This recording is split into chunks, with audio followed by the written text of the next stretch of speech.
Bienvenidos a nuestro segundo episodio de Es Real con Marce y Caro. Hola, Caro. Marce, qué rico. ¿Cómo estás? Bien, ¿y tú? Cuéntame de qué vamos a hablar hoy. Venimos con vino porque el tema está... Porque el tema está difícil. Marce, ¿hay vida o no hay vida después del divorcio? Dímelo tú. Bueno, las dos nos hemos divorciado en alguna oportunidad. Tengo que decirlo así, porque Caro se divorció y se volvió a casar, y yo me divorcié y volví 5 años después con el mismo. Reincidente, valiente. Reincidente. Empoderada, apoteósica. Y me viene negro. Ay, no. Vas a hacer. Pero para divorciarnos, Caro, pues siempre primero tenemos que casarnos. Entonces, cuéntame un poquito de tu historia. Yo me casé súper joven. Me casé a los 24 años. Yo también. ¿Ah, sí?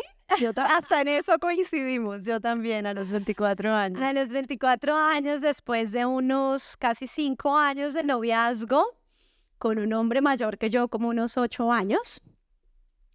La verdad es que yo estaba profundamente enamorada. Yo me fui para Washington a terminar mi último año de universidad y desde allá empezamos a cuadrar todo el proceso de matrimonio, y yo me devolví y a los 6 meses ya estaba dando el sí en tremenda... 6 meses, yo también. 6 meses de novia, 6 meses de novia y anillo. Entonces, bueno, pues fue un matrimonio, digamos, muy pensado, no fue como a la bulla de los cocos.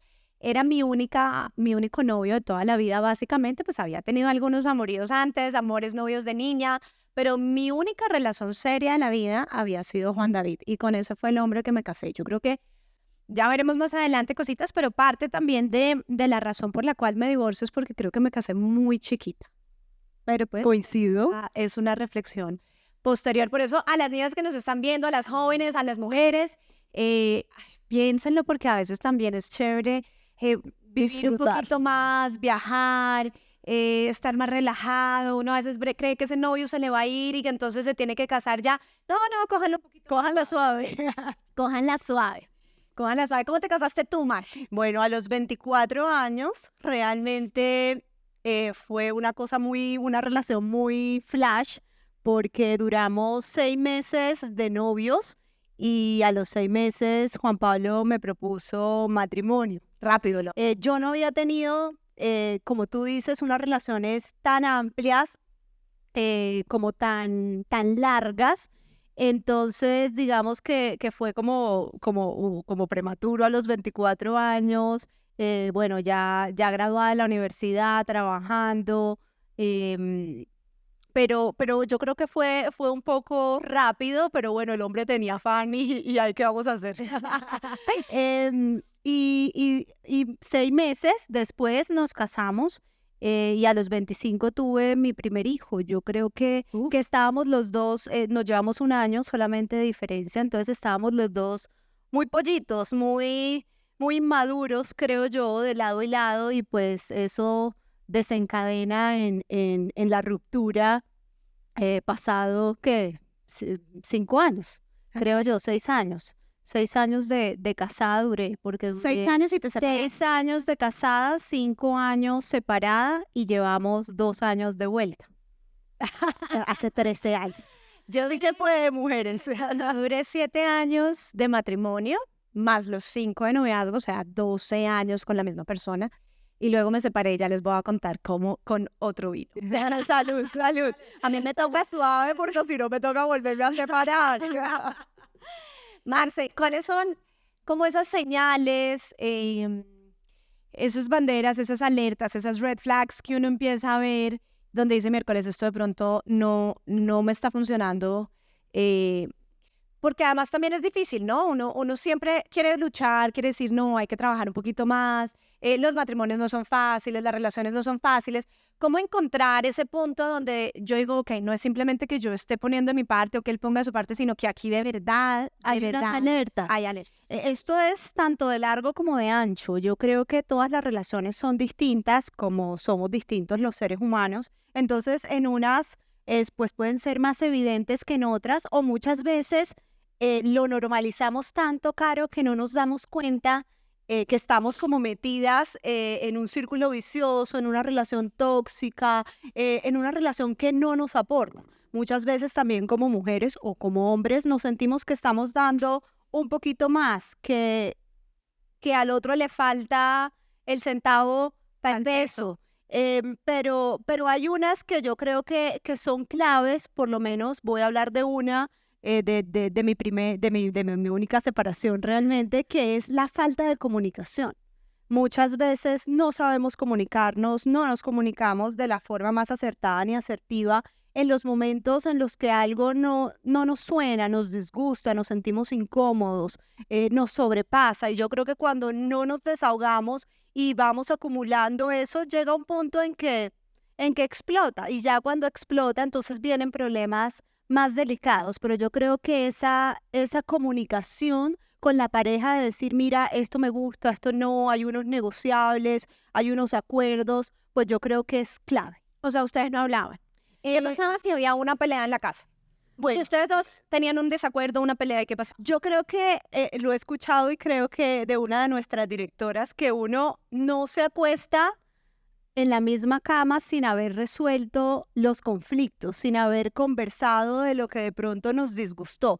Y yo creo que eso fue em, el común denominador de cuando teníamos muchos inconvenientes, acostarnos cada uno para su lado. Bueno, yo siempre pongo el terriero, El mono, la muralla china. en la mitad, porque no soporto. Eso tiene una historia porque estuvimos en Costa Rica ahorita en junio y Marcela y yo dormimos en la misma cama. Cuando yo me voy volteando, yo encuentro una almohada de este tamaño, yo, pero quita esta almohada. No, yo tengo que dormir con una almohada. Yo necesito protección. A mí ahí Solo conmigo, con el marido también le pone la almohada. le pongo la almohada porque el contacto físico para una cosa es importante, pero para otras no lo soporto. Entonces es muy chistoso, pero yo creo que muchas de esas conversaciones quedaban pendientes. Yo tenía una dificultad y tengo que reconocerlo, y es que cuando estoy fúrica, tengo mucha rabia, se me bloquea la cuestión y no logro expresarme, y para esa época ni en ese momento ni posterior. Entonces uno va acumulando, como te decía, muchas cosas sin resolver, que finalmente pues ya es un problema mayor que no tiene solución. Pero éramos casi que mudos, nos disgustaba lo uno del otro y no éramos capaces de verbalizar, lo que es tan importante, abrir esos espacios de comunicación. ¿Cómo te sientes? ¿Cómo vas? ¿Qué te gusta? ¿Qué te disgusta? Porque no somos perfectos, no somos perfectos, y yo creo que todos cometemos errores, pero es una tarea cuando decidimos casarnos, poder conocer al otro y poder abrirnos y poder comunicarnos, porque pues viviendo tú con la misma persona, ¿cómo no te comunicas? Yo creo que eso es una de las alertas o de las banderas rojas, que muchas parejas cometen ese error, y es no tener una comunicación fluida con la persona, con su coequipero, con el que comparten la vida. Bueno, fíjate que lo mío fue completamente diferente. Yo, la verdad, pues, aparte de todo lo que voy a contar, le hago tributo, un gran tributo y un gran agradecimiento, porque yo creo que fue un maestro de vida. Yo tuve una relación muy disfuncional con porque era una relación de picos y de valles. Era, pues, básicamente, como les contaba en el primer episodio, un poquito ese tema como adictivo, para arriba y para abajo, un tema de codependencia, un hombre mujeriego, digamos, con una condición además emocional que, pues, que estaba ya cuando caímos, pues, en un proceso, en un problema muy duro, hicimos terapia, y él tenía un issue claramente con el tema de las mujeres. Complejo. Pero fíjate que lo fuimos trabajando mucho. Fue una relación muy intensa, porque al final del día esas relaciones que son de subidas y bajadas, pues cuando están en el pico es la intensidad absoluta, y no están acostumbradas como a la calma, a la tranquila calma. Y yo, después de mucho pensar, lo que creo que nos pasó también es que teníamos presupuestado en la vida ser mentores el uno del otro, porque cuando empezamos a trabajar, cuando hicimos la terapia, cuando ya la cosa empezó a regularse, pues finalmente nos separamos. Ahora les digo cómo, pero mi bandera roja al final del día pues era un hombre mujeriego. Era un hombre mujeriego, era un hombre que eventualmente se escapaba, que los domingos decía voy a ir a tal parte y se iba. La mentira La también presente, mentira constantemente. que eso quebranta la confianza y eso se necesita La mucho angustia tiempo. mía, que terminé en un proceso caótico de revisar celular, de meterme al baño con el celular para tratar de encontrar Y el que busca esa encuentra, dicen por ahí. los que encuentra, pero yo realmente sabía que sí estaba buscando para encontrar. Y a pesar de que uno encuentra, muchas veces logran Trabajarlo. claro, y De uno es el loco, el del video, protagonista de novela. claro, y entonces además se ponen bravos y se iba al otro lado y se ponía furioso conmigo y terminaba yo sintiéndome la peor porque, pues claro, había mirado el celular que no está bien, pero al final del día eso era lo que estaban buscando yo para poder tocar fondo de alguna manera y que mi dignidad saltara y tomara alguna decisión. En la mitad de nuestro matrimonio tuvimos una hecatombe porque yo finalmente encuentro la prueba reina de esta infidelidad, lo confronto y finalmente ahí es cuando decidimos, nos toca separarnos temporalmente porque fue lo que nos exigió la terapia. Eso fue lo que me lleva a terapia por primera vez, digamos, muy fuerte. Él con un terapeuta, yo con el otro, empezamos a trabajar y luego con una terapia de pareja, cuando ya regresamos, cuando ya nos permitieron regresar y tratar de salvar este matrimonio. Y ahí es cuando les digo que ya empiezan a bajarse esos picos y esos saltos y ya empezamos a vivir una cotidianidad más tranquila. No les gustó. Y quizás no era la persona para vivir esa cotidianidad tranquila. Él venía a enseñarme una cosa diferente. Seguramente les encantaba la montaña rusa. Seguramente Y cuando ya cogió su cauce, pues ya no era tan atractivo el tema, es lo que me imagino yo. sí, seguramente yo también lo he pensado y lo he analizado de esa manera. Y otras banderas rojas, yo creo que a veces las mujeres tendemos a normalizar y esto yo creo que tiene que ser una alerta para todas las mujeres. Ni siquiera a normalizar, sino que en mi época era como, ay, si el hombre te cela es porque te quiere, si el hombre está pendiente que no mires a otra persona, o Porque no te quiere compartir. porque no te quiere compartir, te quiere suya. Ojo, porque estas son las primeras señales de un hombre posesivo, Controlador. celoso, de un hombre controlador, que no puede salir con tus mujeres, que yo ya llegué a la casa y tú dónde estás. Y marcando tarjetas siempre uno, a ver dónde estás y con quién y por qué te demoraste. No, esa es una de las peores pesadillas. Y muchas veces lo leo, incluso pues nosotras estamos en esos grupos de mamás y de mujeres en donde las mujeres cuentan, no, es que a mi marido no le gusta que yo llegue tarde, no le gusta que salga con mis amigas, me revisa el celular y yo siempre digo, corre de ahí. Corre Vas de ahí. tarde, vas tarde. No, claro, porque además yo trabajé, digamos, muchos años en lo público y el termómetro de violencia contra la mujer va escalando, va escalando, va escalando casi de una manera que uno no se da ni cuenta con estas cositas chiquitas, chiquitas, hasta que llega el día del golpe. Y si uno deja pasar el día del golpe, pues Dios no lo quiera, llega el día del feminicidio. O sea, que es un tema de verdad Delicado, claro. alertas, De estar uno bien atento. Y yo creo que unido a eso que estás diciendo, es ese maltrato o físico o psicológico, que muchas veces el físico es mucho más evidente porque deja rastro, el psicológico te va dañando por dentro, que es mucho más difícil de asimilar, de reconstruir, de uno poderse recuperar, porque yo creo que es un daño, finalmente el morado sí te afecta psicológicamente, pero a veces veo maquilladas y no me tropecé, me caí, porque no somos capaces a veces de poderlo decir, pero el maltrato psicológico sí es que acumulado, sí es un daño que necesita uno acudir a un profesional verdaderamente porque destrozan o destrozamos, porque no solamente son los hombres, la autoestima del otro ser humano, pasando por encima de dignidad, de valores, de principios. Yo creo que el maltrato también es una alerta grandísima donde las mujeres tenemos que estar listas para denunciar, para decir no más, no. Marce, pero ¿sabes que es una cosa difícil? Es cómo y cuándo decide uno separarse, porque muchas veces las mujeres saben que esa es la decisión que hay que tomar y no son o no somos capaces de tomar esa decisión porque la mente juega. De pronto no Va a cambiar. Claro, O yo soy la mujer maravilla. o yo lo voy a cambiar, que eso pasa mucho, no sé, o me da miedo, simplemente, no soy capaz, siento que no puedo seguir mi vida o por mis hijos, como lo hablábamos ahorita también. Entonces muchas veces finalmente decidimos quedarnos por los hijos. Y si yo les cuento mi experiencia, pues como lo decía en el primer podcast, un papá mujeriego, yo rogaba porque mi mamá se separara toda la vida. Y ahí está. Y ahí estaba finalmente. Ellos hoy viven como un par de novios, a mí me parece maravilloso. Cada uno vive en su casa, se encuentran, van a cine, ya mi papá pues ha dejado esas andanzas. Entonces tiene una relación que hoy me parece mucho más sana y mucho más rica. Pero yo de niña, siendo la niña de la casa, yo decía, Dios mío, ¿por qué no se separan? ¿Y cuántos papás no se quedan diciendo, no, es que me voy a quedar es por mis hijos? Y es el peor daño, Caro. A veces los hijos recuperan a los papás estando separados.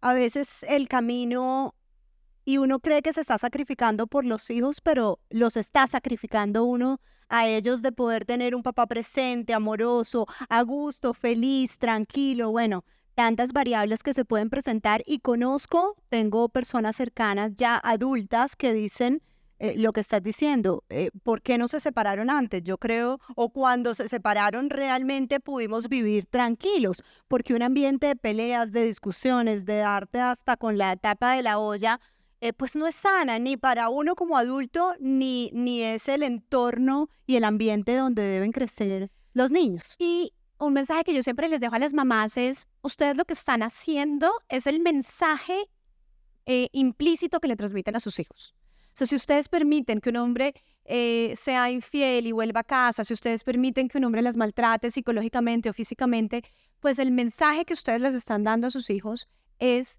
que hay que dejarse maltratar. Que eso está bien. Y que la vida es así. Entonces, ojo, porque esos mensajes son supremamente potentes. Cuando la mamá dice, no, yo le estoy enseñando a mi hijo que yo tengo dignidad, que yo digo, no, hasta aquí voy. Te pude amar con mi alma, pero primero estoy yo. Entonces, eso es muy potente para todas aquellas mamás que de pronto nos están oyendo y lo están pensando y tienen ese dilema interior por los hijos. Paren un momento, porque a veces es mejor tomar una decisión, protegerse a sí mismas y de esa manera también están protegiendo a sus hijos. De acuerdo. Yo creo que una diferencia de tu divorcio con el mío es que cuando tú te divorciaste no tenías hijos, yo tenía 2.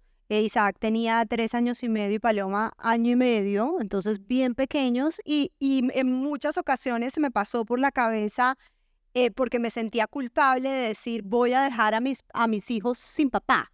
O sea, como la decisión inicialmente, la decisión final fue mía porque para un divorcio, digamos, no podemos tener un solo culpable. Yo pienso que es un camino largo y bien culebrero donde ambas partes aportaron algo para que la relación no funcionara y no porque esté con Juan.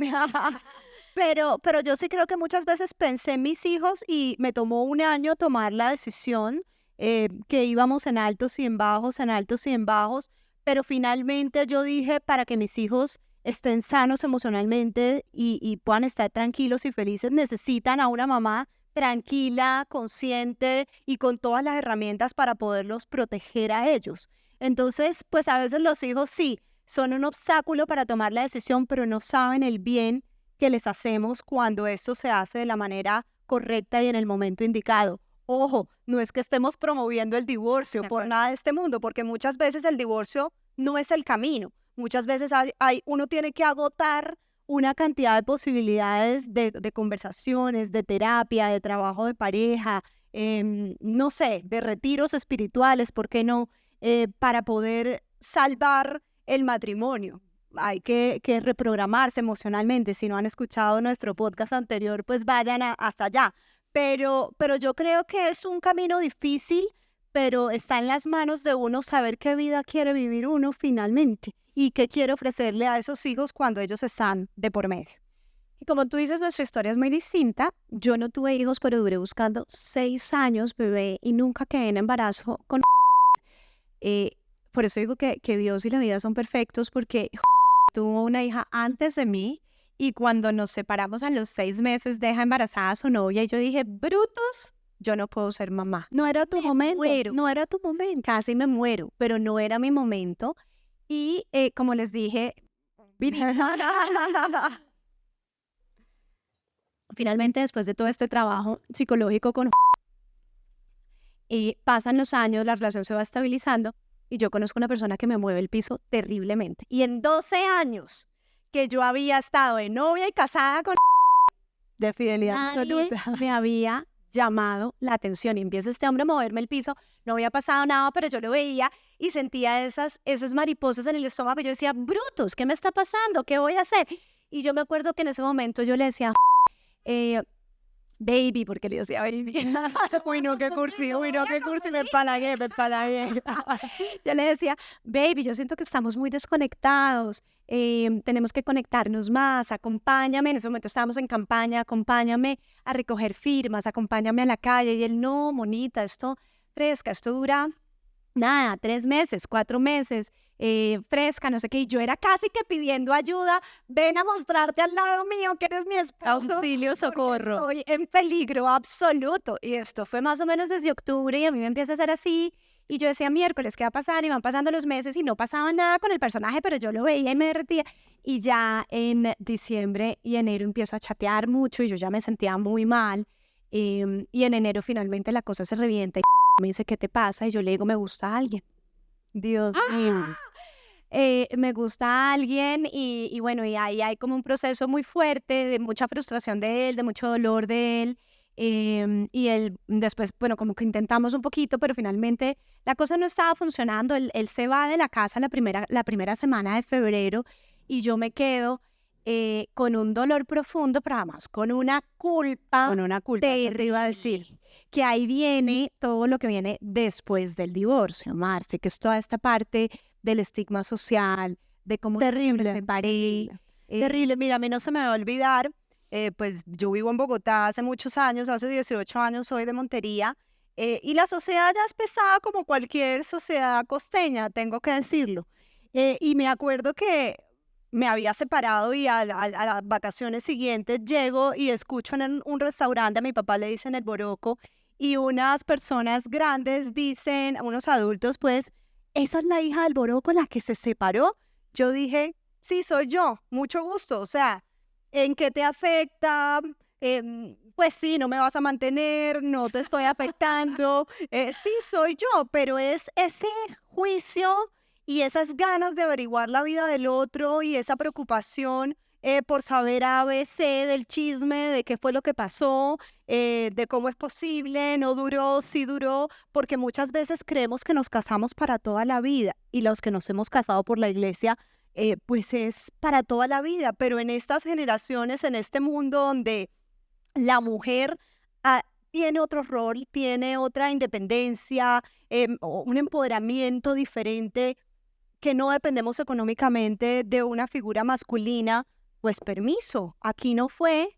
Y bueno, es que yo tengo un temperamento un poco loco, que yo me sacudo rápidamente de las cosas, pero yo decía, cómo la sociedad pretende que uno continúe eternamente cuando uno no es feliz, cuando uno no se siente tranquilo, cuando uno tiene unos hijos por los cuales velar y que tiene que sacar adelante sí o sí. Entonces es mejor una mamá con toda la fuerza y todo el trabajo interno fortalecido que una mamá sumisa, endeble, permisiva, pues que no se siente tranquila ni feliz.